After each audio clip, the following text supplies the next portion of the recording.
እግዚአብሔር ከሰማይ ሲመሰክርለት እንደ ልቤ የሆነውን ፈቃዴን ሁሉ የሚያደርግ የእሴይ ልጅ ዳዊትን አገኘው ብሎ 40 ዓመት ከዳዊት ጋር እግዚአብሔር የተጓዘበት ዙፋን ላይ ስለሆነ ሰለሞን መጥቶ የሚቀመጠው የሚወርሰው። ስለዚህ አባቱ ምን አለ? ልጄ ሰለሞን ሰው ሁን። እስቲ በሉ ምን ሁን አለው? ሰው ሁን። እግዚአብሔር እዚህ ዙፋን ላይ እንደ ልቤ የሆነው ሰው አገኘው ብሎ ነው ከኔ ጋር የተጓዘውና እስቲ ደግሞ አሁንም አንተን ደግሞ ስትመጣ እንደ ልቤ ይበልህ።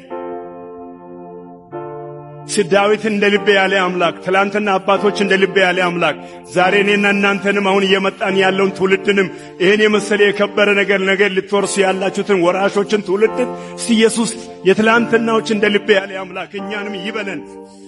እስቲ ሁለት እጃችሁ ዘርግተን እንደ ልቤ በለኝ።